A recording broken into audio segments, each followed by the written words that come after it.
Let us come into an atmosphere of meditation, not to float away, but to feel our feet upon the ground even as we turn within. Why keep our feet upon the ground? Because the Word must become flesh. The Word was made flesh, says the Gospel, and dwelt among us, and so it is. Realization that does not appear as harmony in ordinary affairs is not yet realization. We are not escaping, we are arriving. We are not building a second universe. We are discovering the presence already here, in the chair you sit upon, in the breath you take. Here is our opening sentence, given to still the heart. You don't have to carry it. Let the presence go before you. Let that be more than a phrase. Let it be a climate. The Master said, I can of my own self do nothing. And that is not defeat, that is doorway. If the Father within doeth the works, then what is ours? To yield, to listen, to consent, to be led. And the question that arises in a sincere heart is simple and honest. How do I stop carrying what the presence is meant to carry? First, in this room, set down judgment. No one is praised and no one is condemned. You are not being measured by your accomplishments, nor shamed by your weariness. Be released from the mask that must prove goodness. Be at ease in your own identity. Neither guilt nor pride is asked to enter here. You are free to hear. We expect practicality. If it is spirit, it will show itself on Tuesday morning on a family call when the old story starts up, standing in the grocery line when a stranger is impatient, in the night when anxiety whispers. Scripture is not a relic. It is a living instruction. Come unto me, all ye that labor and are heavy laden, and I will give you rest. The Lord goes before you to make the crooked places straight. Angels go before functions of presence, anticipating the need before the mind can frame it. Our part is to stop clutching the load long enough to witness the straightening, so we begin by setting it down, not by neglecting duty, not by postponing the appointment, but by laying the weight of it upon the invisible that knows the way. Test it in small things. The email that troubles you, the sentence you cannot find, the tone you fear will offend. Stop short, turn within, and expect a gentle ordering. Expect the next right, lighter step. Expect the presence to move ahead of you, and as you move, to find that the path has quietly been cleared. Now let us name the fire, not to fear it, not to fight it, but to see it for what it is in this atmosphere where no one is judged. Overfunctioning is the name we give to a life in which your schedule, your mood, and even your sense of self are tethered to fixing everything and everyone. You measure the day by the number of crises averted, the inbox emptied, the family appeased, the department held together. You are the first to answer, the last to sleep, and the one who believes, even if you never say it aloud, if I stop, it all falls apart. This is not love. This is a mask. Persona is the Latin for mask, and the Savior complex is a very dignified one. It says, I must be the solution, instead of I will receive the solution. It says, I carry, where the Christ says, I can of mine own self do nothing. John 5:30. Which voice has been driving you? You will recognize the mask by its symptoms. Hypervigilance, as if the world were a fragile vase that only your stare can keep from shattering. Resentment, as if love were a debt owed to you for all you're doing. Exhaustion, as if every breath were taxed. And that low, constant hum of fear, the suspicion that the universe is unsupervised unless you are on duty. Is that love, or is it fear in costume? Paul would call it the man of flesh, the natural man, that receiveth not the things of the Spirit of God, 1 Corinthians 2:14. For it trusts its own tension more than the presence that orders life without strain. The child of God, by contrast, is not passive. It is simply unburdened. Ye have not received the spirit of bondage again to fear, but ye have received the spirit of adoption, whereby we cry, Abba, Father, Romans 8:15. Which spirit is animating your urgency? Let us be clear. The emergencies, the deadlines, the faces in your home or office, they are neither good nor evil. They have no power to bestow joy or to steal it.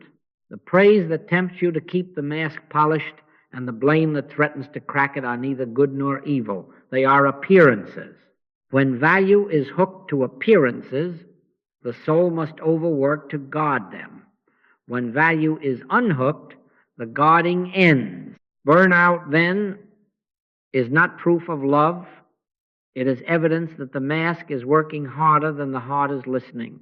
Be careful for nothing, the apostle counsels, but in everything by prayer and supplication with thanksgiving, let your request be made known unto God. Philippians 4-6. That is not a call to neglect. It is a release from bondage to appearances. So let us simply acknowledge, without blame, where we have been. The rescuer is a role. The Son is a reality. The mask depends on your effort. The Son depends on the Father. One life says, if I stop, it falls apart. The other life says, all that the Father hath is mine, and leaves room for the presence to be the bearer of its own work. I, my own self, can do nothing is not a sentence of defeat. It is the key that unlocks the door you have been pushing against with your shoulder. It releases you from the burden of authorship and returns you to source. It brings you out from under the tyranny of I must into the liberty of the Father. Within doeth the works, John 14:10. Why keep our feet on the ground? Because the Word must become flesh, or it is not yet the Word for us. The Word was made flesh and dwelt among us. If realization does not show itself as right action, right timing, right tone, right provision, then we have not yet yielded enough to let it be the doer. Without me ye can do nothing, said the Master, John 15:5. He did not say, you ought to do nothing, but you can do nothing, which is to say, the human sense of self has no creative authority. That is not bad news. It is very good news. Your incapacity is not a liability. It is the opening through which real capacity appears. Self-effort is heavy. It strains, calculates, guards, and then resents the weight it has chosen. It tries to manage appearances, to keep the good appearances polished and the threatening ones at bay. Inner communion is light. It does not manipulate. It recognizes and yields. Take no thought for your life, the Christ counsels, Matthew 6:25. Not because life is neglected, but because life is the presence that goes before you to make the crooked places straight, Isaiah 45:2. When the presence precedes you, you find yourself arriving at the appointed place with the needed word on your tongue and the necessary coordination already in motion, something your managing could never manufacture. This is not mystical fancy. This is the practical government of God. It is the Father's good pleasure to give you the kingdom, Luke 12:32, not to sell it to you for the price of strain. You ask, if I do nothing, who then does the email, the meeting, the bedtime with a child who will not sleep? Listen, I can of mine own self do nothing, John 5:30, is the pause that opens the channel. Stop short, turn within, and become still enough to feel the yoke that is easy. Then do what is given, not what is guessed at, not what fear prescribes, not what the Savior mask would perform, but that next right lightest step that does not ask you to carry what has already been lifted. Often it will be a word different in tone than you had rehearsed. Sometimes it will be a delay that proves to be perfect timing. Sometimes it will be an action that seems small and yet bears fruit disproportionate to its size. Come unto me, all ye that labor and are heavy laden, and I will give you rest. My yoke is easy, and my burden is light. Matthew 11:28-30. Rest is not idleness, it is alignment. As you accept that people and situations are neither good nor evil, the compulsion to control them eases, and in that easing, the channel clears. The vine bears through the branch. The branch does not initiate the sap. So it is with you. You, as branch, are not responsible to invent life. You are responsible to consent to it. Consent sounds like this, quietly. Father, I do not know. You know. What is the step that witnesses you? And then you wait, not long, not with clenched teeth, but with the expectancy of one who knows that angels, that is, the activity of divine presence, have already gone before. Test it today at your desk, in the hallway, on the call at 3 o'clock. Watch how the crooked word straightens, how the knot unties, how the path clears without the old push. The word must become flesh, and it will, as you let your incapacity be the sacred doorway through which the real worker appears. We now come to a seeing that dissolves strain at its root. Appearances are neither good nor evil. Objects, roles, crises, windfalls, neither good nor evil. They borrow all seeming meaning from the invisible love that is their life, or from the fear that tries to impersonate life. In what sense are they neither? In the sense that the good is not in the thing, not in the event, not in the report. The good is invisible, and it is God. When you invest a form with virtue or with threat, you must then labor to protect it or fight it. Withdraw the charge, and the compulsion to manage begins to subside. Take the overflowing inbox. It is not a monster. It is an arrangement of symbols on a screen, neither good nor evil. Say it softly. This is an inbox, 30 unread, 180 flagged. Breathe. Do not name it overwhelm. Name it inbox. Then turn within. Father, you are the order here. Show me the next right, lighter step. Watch how two fall away, one rises, and one answers itself. You did not make harmony. You stopped energizing fear, and order revealed itself. Consider the tense meeting. Voices quicken, shoulders lift, histories crowd into the room. Are these good or evil? Neither. These are faces, breath, chairs, a table, and opinions, none of which contain power of themselves. Remember the Master's word, why callest thou me good? None is good save one, that is God. Luke 18:19. Do not place your value in the mood of the room. Place it in the invisible life that animates each one present. Be still inside the sentence, I can of mine own self do nothing. Then let the presence give you a tone, a question, or a silence that loosens the knot far better than argument. And the medical report, numbers, ranges, a paragraph in formal language, neither good nor evil. Who hath believed our report? And to whom is the arm of the Lord revealed? Isaiah 53:1. Believe the report of presence. Breathe. Turn within and consent to be shown the next humane step, the call, the rest, the word of reassurance, the change of diet without the weight of catastrophe. Fear adds gravity. Love reveals guidance. This is practice, not denial. Name the thing neutrally. Breathe. And let its borrowed power drain back to source. Say of the bill, this is a bill. Say of the delay, this is a delay. Say of the praise, this is praise. Then, Father within, be the substance, be the sufficiency, be the timing. As you withdraw judgment, you stop worshiping appearances, and you stop wrestling them. Take no thought, your heavenly Father knoweth. Matthew 6:30, 1, 3, 2. Let us look at the root, because unless the root is changed, the branches will keep bearing the same fruit under new labels. Persona means mask, and the rescuer self is a very noble mask. It smiles, it explains, it rushes. It wears fatigue like a badge and urgency like a cape, but it is still a costume. The moment you say, I must be the one, you have stepped onto the stage and forgotten that the light is not yours. The Master never wore that costume. He said, I and the Father are one, John 10:30.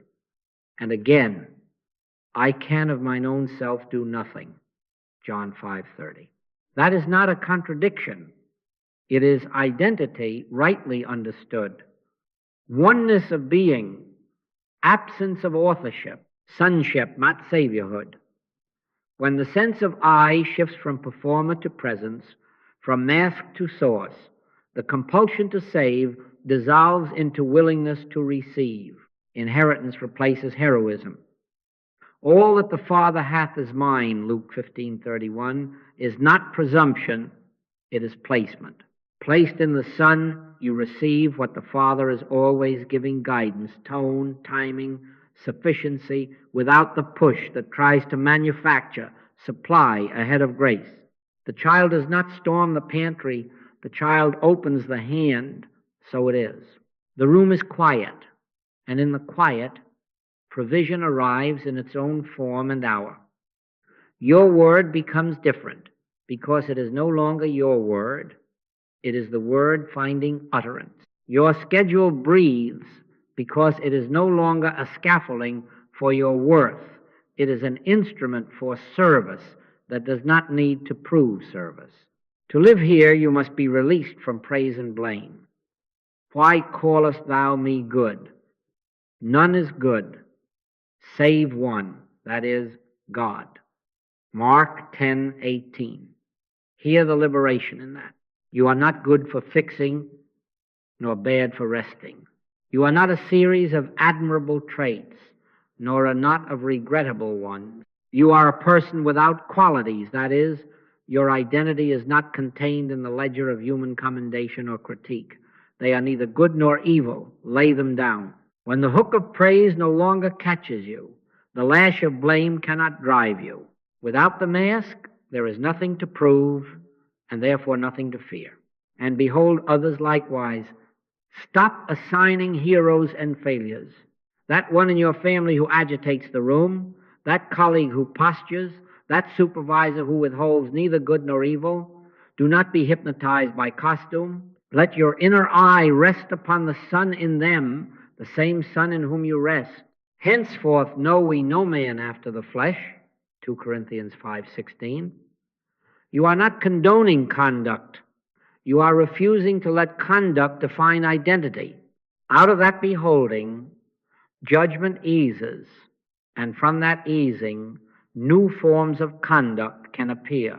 Often they will, because you have stopped fastening them to their role. Practice it now. Simply, Father, be thou the life of this life. I surrender the mask, the title, the success and the failure. I accept sonship. Then be still. Wait for the lighter instruction. The angels, that is, the activity of divine presence, go before you. You will find that what used to demand your heroics meets you already half done, and what used to frighten you meets you already answered. The word becomes flesh, but not by your strain, by your consent. Here is the simple way, and it is always available in the very moment you are tempted to perform. Stop short. Pause mid. Urge to fix. Mid-sentence. Mid-reply. Do not outline. Do not rehearse. Become still. Be still and know that I am God. Psalm 46:10. Let the old engine idle out. Then the prayer of availability. Father within, speak thy word. I, my own self, can do nothing. Say it, mean it, and wait. In quietness and in confidence shall be your strength. Isaiah 30:15. The presence goes before you. How do you know when to move?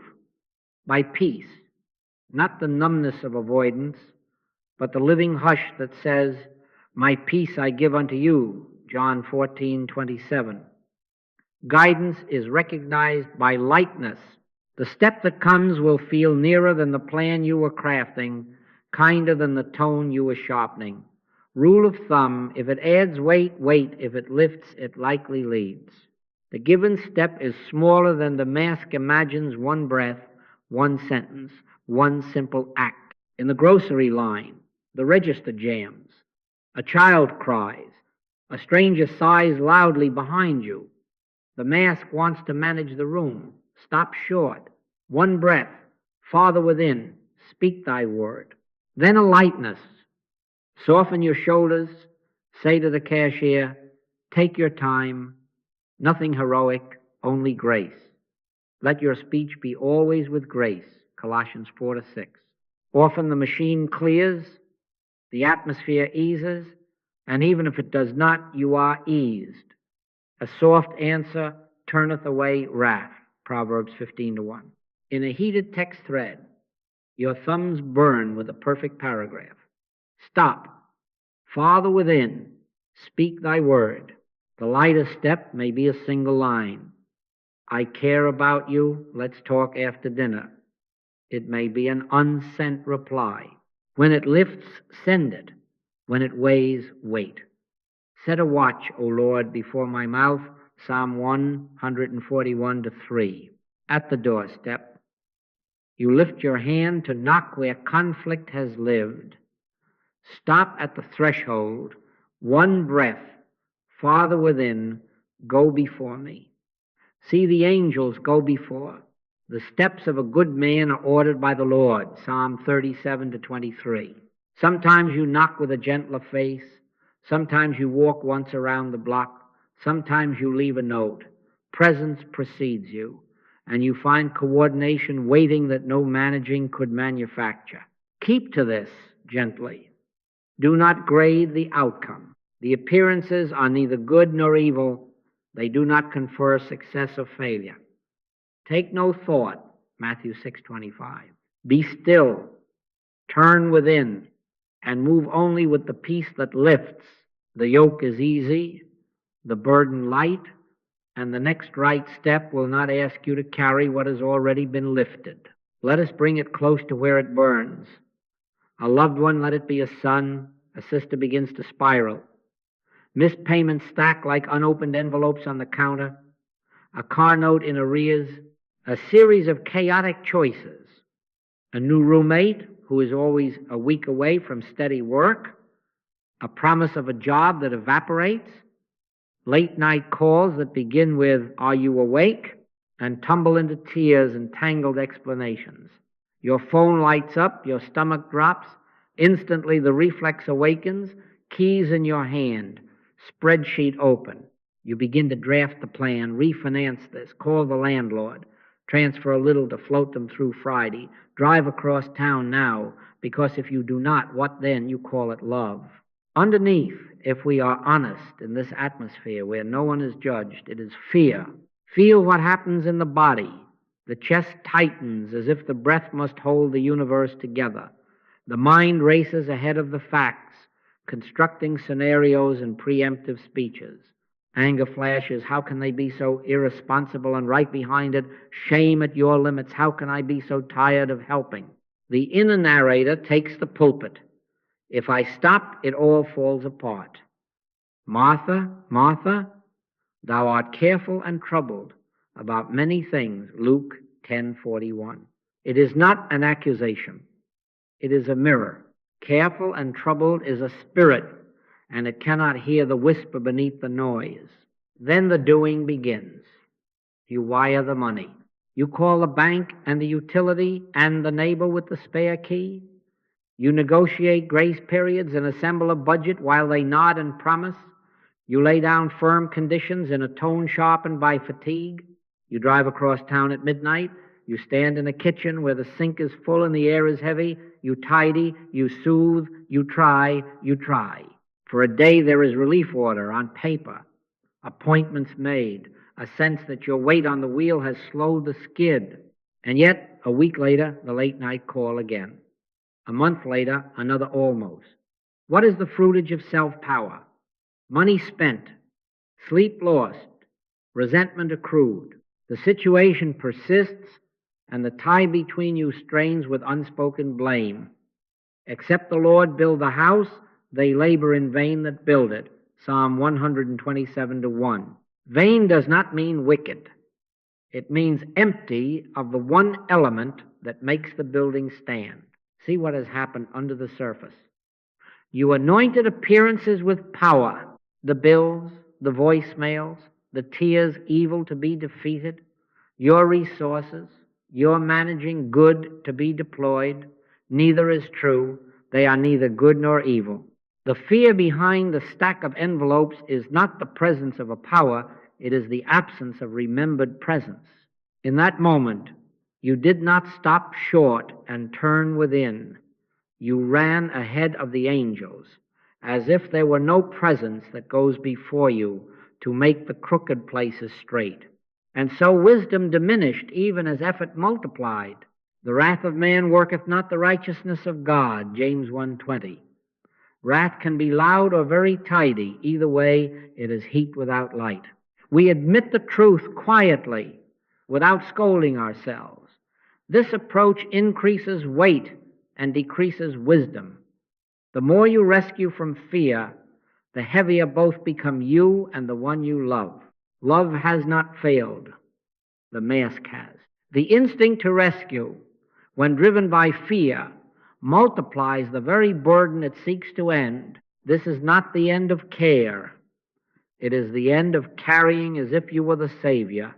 We do not abandon them. We abandon the strain that has been calling itself love.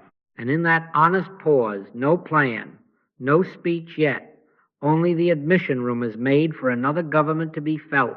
Now watch what happens when, in that pause, you actually turn. Not a grand maneuver, only this: presence. Go before us. Make the crooked places straight. I will go before thee and make the crooked places straight, Isaiah 45:2. Say it softly, not as magic, but as consent. Then the instruction comes, lighter than the plan you were drafting. Do not drive tonight. Sleep. In the morning, one call. Ask them to meet you at 9 with the envelopes, and no borrowed money will change hands. You will sit together for 30 minutes, and then you will both call a counselor whose name comes to mind as you grow quiet. Behold, I send an angel before thee to keep thee in the way. Exodus 23:20. Angels, that is, functions of presence, go before. Morning arrives, and with it, a different quality. The voice on the phone is less frantic. There is a sober minute, the first in weeks, when they say, I can meet you at 9. You say one boundary, gently, without edge. I won't be transferring funds today. I will be with you as we talk with someone who knows this terrain. Neither good nor evil, only a sentence given in peace. My peace I give unto you, John 14:27. You arrive to a table with a stack of envelopes, and you do not rush. You breathe. You lay your hand quietly on the pile, as if to return it to the one in whom all accounts are settled. Father within, be the order here. Then coordination begins to appear that no managing could manufacture. The counselor, you both dial answers between sessions today only, and says, if you can come at 11, I have a cancellation. At the counter of the credit union, a woman who is usually brisk becomes kind. She suggests a hardship plan you did not know existed and waives a fee. Just this once, and so it is. A neighbor texts without being told, I heard there might be part-time hours at the shop this week. Want me to ask? In the middle of your sitting, your loved one has another clear minute and says, I will make the call. And they do. There on the speakerphone, their own voice steadying as the words form. You are quiet. You are not the conductor of this orchestra. You are the witness of timing that is not yours. Not by might nor by power, but by my spirit. Zechariah 4-6. You take no credit. How could you? You did not press. You yielded. You did not choreograph. You consented. The fruit tells you what governed. Less drama, fewer texts at midnight, Clear arose.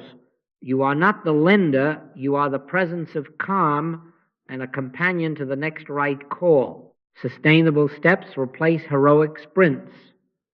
A budget meeting set on the calendar with the counselor every Wednesday at 10. An agreement that if panic rises after 9 in the evening, a note will be made and spoken of in the morning. In all thy ways acknowledge him, and he shall direct thy paths. Proverbs 3-6. Acknowledgement has directed paths. You measure not by how impressive the fixes look on paper, but by peace and fruit. The peace that passeth all understanding begins to keep your heart and mind. Philippians 4-7. The fruit is simple. Sleep returns, conversation softens, the air in the kitchen lightens, the stack of envelopes thins without theatrics, and if on a Thursday a hiccup appears, a notice you missed, a payment that bounces, you do not rehearse the old costume, you stop short. Presence, go before us. You watch again as what seemed tangled loosens without your heat. Neither the hiccup nor the progress is your identity. They are neither good nor evil. The good is invisible, and it is God showing itself as coordination, as mercy, as the right word at the right hour. Stand still, and you will see the salvation of the Lord. Exodus 14:13. In the very place where you once saw only crisis, the angels go before, and you follow step by light of step. The word becomes flesh here, not by your managing, but by a government that proves itself in rest and in right action joined. Let us speak of home. Because if realization does not become atmosphere where we live, we have not yet let the word become flesh. Home is the field where presence proves itself in tone and timing. Create, then, an atmosphere in which no one is judged. Judge not that ye be not judged, Matthew 7-1, is not a moral slogan. It is how freedom is made tangible at the kitchen table. Begin here. The ones in your house are neither good nor evil. Behaviors have effects. Identity is holy. Behold each one as a person without qualities, neither your hero nor your headache, Christ, hidden in a costume that changes from day to day. You will feel the strain drop the moment you stop fastening names on one another. Why callest thou me good? None is good save one, that is, God. Luke 18:19. Value returns to the invisible, and the pressure to perform relaxes. Non-judgment is not laxness, it is the soil in which clear boundaries can grow as love rather than as punishment. Hear the Master's word to the woman in the street. Neither do I condemn thee, go and sin no more. John 8:11. Neither do I condemn thee, this is atmosphere. Go and sin no more, this is boundary. Bring that sentence into your living room. Speak without labels, without heat, with a clean yes or no. Let your yea be yea and your nay, nay. Matthew 5:37. I love you, and I will not finance late fees.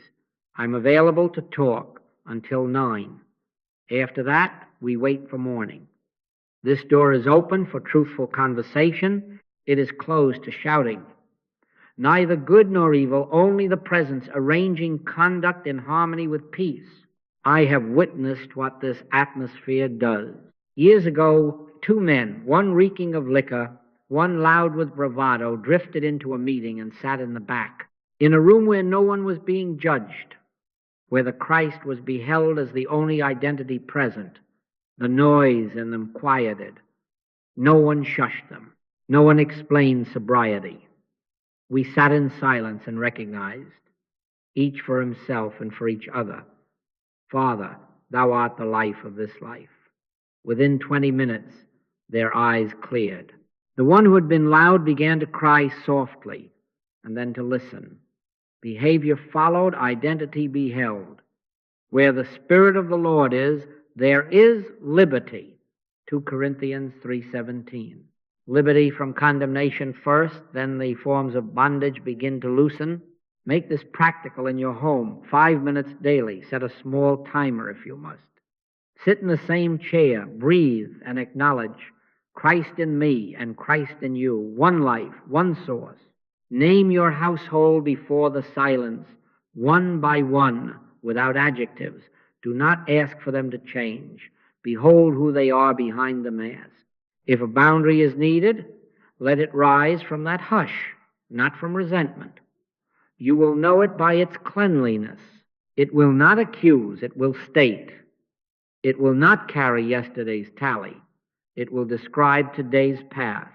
Charity rejoiceth in the truth. 1 Corinthians 13-6. Truth is not an opinion. It is the order of the one who indwells. Watch what happens as this becomes your practice.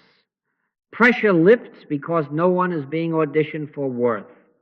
Responsibility clarifies because each one hears without shame what is theirs to do. Dignity awakens. Faces soften. Even the furniture seems lighter. The same rules written on paper in a condemning tone had no power. The same rules breathed from presence become shepherding instead of herding. You will find yourself saying fewer words and seeing more fruit. The home becomes a sanctuary where my peace I give unto you. John 14:27 is not a verse, but a climate. And because the word must become flesh, you will watch as dishes are washed, calls are made, and doors are closed on chaos, not by your heat, but by a government felt as love with a backbone. If this is real, it will not stay in the prayer chair. It will walk into the calendar and the inbox and the place where you sign your name. The word must become flesh, or we are still admiring a principle instead of consenting to a presence. So you step into the meeting. The deck is full. Tempers are thin. Everyone has an agenda with bullet points. Inside, you do one thing first. I, my own self, can do nothing. Father within. Be the tone, the sentence. You do not resign your place. You yield your authorship. Then it comes one necessary sentence, often a question softer than the room. What is the smallest step that would truly move this? Or, before we decide, what outcome would peace call success here? And disproportionate resolution appears. 2 items fall away like husks. A stalemate loosens because the presence that goes before you has already straightened what your argument could not. Isaiah 45:2. You speak less, you say it cleaner, and what needed saying carries farther than your old paragraphs ever did. A word fitly spoken is like apples of gold. Proverbs 25:11. In the inbox, the same government. The count is neither good nor evil. It is an arrangement of symbols awaiting order, and order is of God. You stop short before the flood, breathe, and ask, Father, give me grace for the necessary. 5 messages receive a blessing they did not have yesterday. Fewer words, kinder tone, clear next step. 3 threads end with a single clean line, no action needed. The ones that matter still get done, and in their doing you feel no grit in the gears. The ones that do not matter dissolve because you have stopped trying to prove your worth by the volume of your replies. Let your speech be always with grace, Colossians 4-6. Grace trims, grace brightens.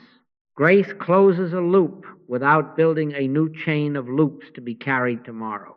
In caregiving and in service to the world, the same refusal of Savior urgency.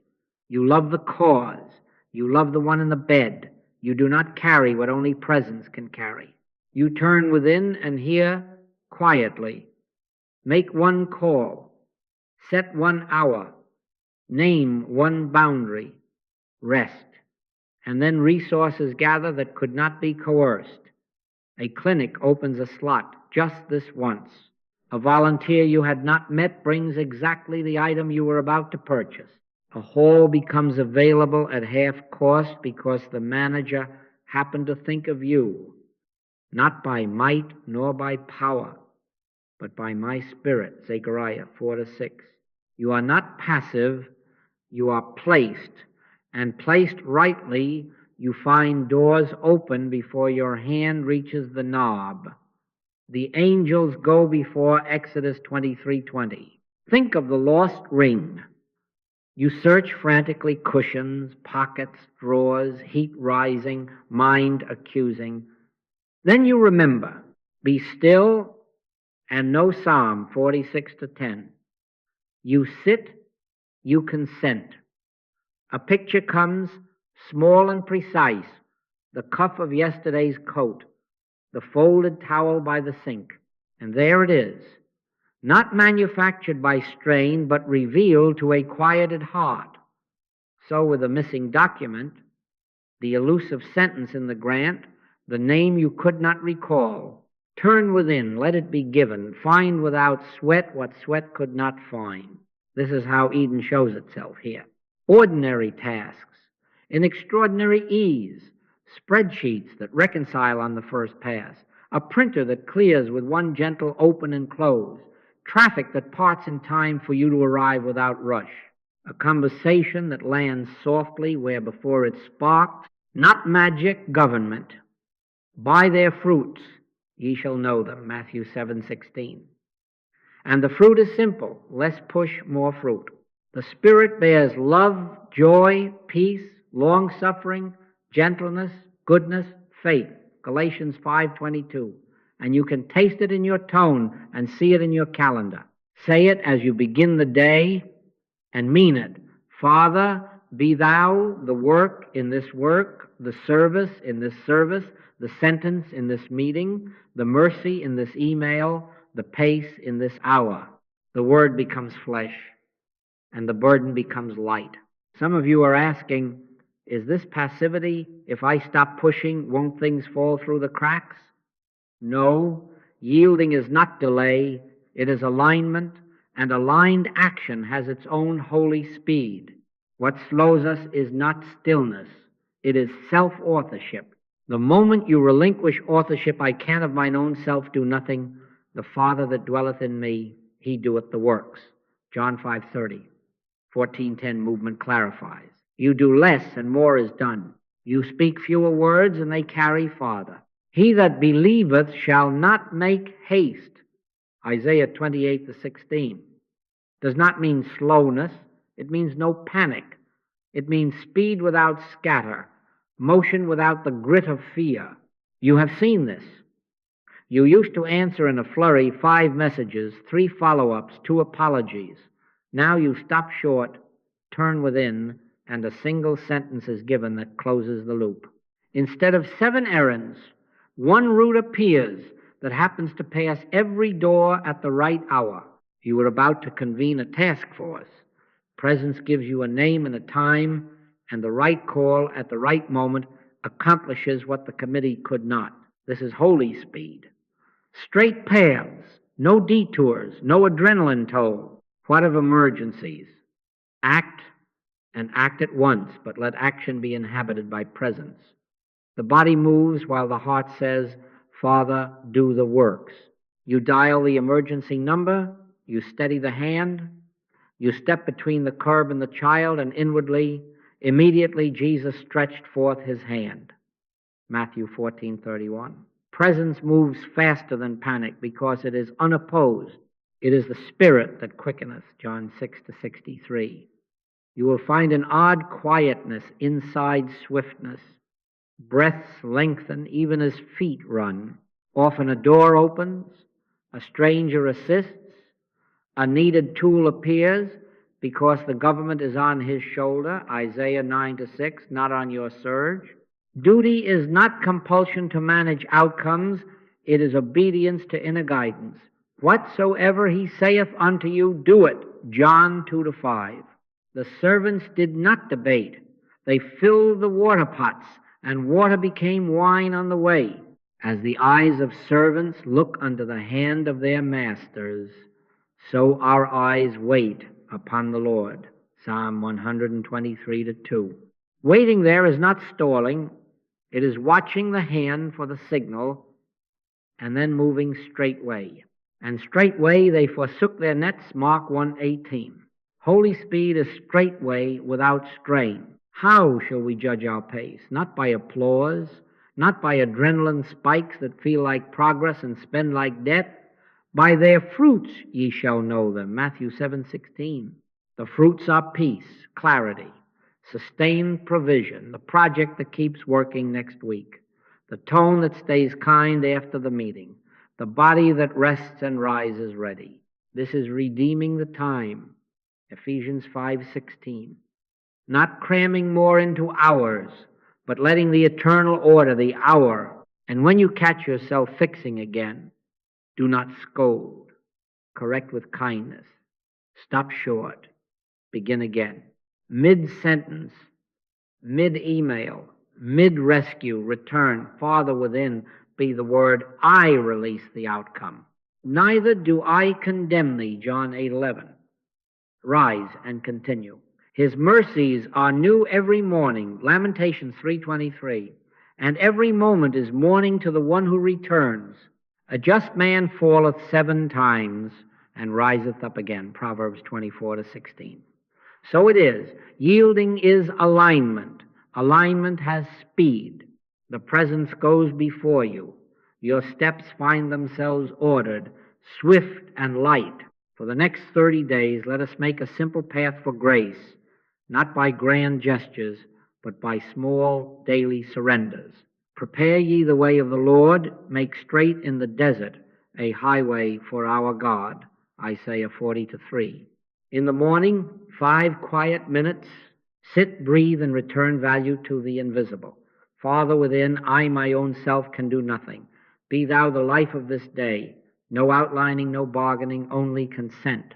Be still and know that I am God, Psalm 46:10. Let the manna fall as it did, morning by morning, Exodus 16:4. If a word comes, let it be one sentence. If no word comes, let the peace itself be the directive. Through the day, 3 micro pauses. Before the email, you fear. At the threshold of a room. In the car, before you turn the key. Stop short. 1 breath. Presence go before me. Touch a small card. You carry a turn within card with the one line written plainly. I, my own self, can do nothing. Presence go before me, John 5:30. This is not magic, it is alignment. Pray without ceasing, 1 Thessalonians 5:17, does not mean many words, it means many returns. If it adds weight, wait. If it lifts, it likely leads. Trust the angels that go before, Exodus 23:20. In the evening, 5 minutes again, not a tribunal, an altar. Ask only, what lifted today? Where did a step feel lighter than my plan? Where did a boundary grow kind and firm? Record these fruits, not as trophies, but as witnesses. By their fruits ye shall know them, Matthew 7:16. Also ask gently, where did I carry alone? Then, right there, release it. Cast thy burden upon the Lord, and he shall sustain thee. Psalm 55-22. No scolding. Search me, O God, and know my heart. Psalm 139-23. The appearances of the day are neither good nor evil. We do not grade. We give thanks for the light that appeared and offer the weight where it clung. Once a week, set 1 hour for a non-judgment circle in your home or team. We do not praise or blame. We listen, and we allow the next right, lighter step to form. Judge not that ye be not judged, Matthew 7:1, is the doorway. Let your yea be yea, and your nay, nay. Matthew 5:37 is the floor. Begin by beholding each other as persons without qualities, Christ within as the only identity present. Then speak in clean sentences, I can do this, I cannot do that, here is the time, here is the boundary. Neither do I condemn thee. Go and sin no more. John 8:11. You will discover that where two or three are gathered to consent, Matthew 18:20. Coordination appears without pressure. Keep a small journal just for fruitage. Note the unexpected provisions, the simple mercies, a fee waived, a call returned at the right minute, a conversation that softened, a night of sleep that returned like rain to dry ground, right where a no became love with a backbone. These are not accidents. They are the government on his shoulder. Isaiah 9:6. Made visible as grocery lines that ease, inboxes that trim, calendars that breathe. The Word is becoming flesh. Close each day and open each morning in gratitude, not to persuade God, but to remind yourself you do not carry this. Father, I thank thee that thou hast heard me, and I knew that thou hearest me always. John 11:41-42. 30 days is not a finish line. It is a clearing where habit becomes atmosphere. Make the path. Let grace do the walking. The steps of a good man are ordered by the Lord. Psalm 37-23. The presence goes before you. You follow later. You need not save the world. You need only consent again and again to the one who already has. So it is. Thank you.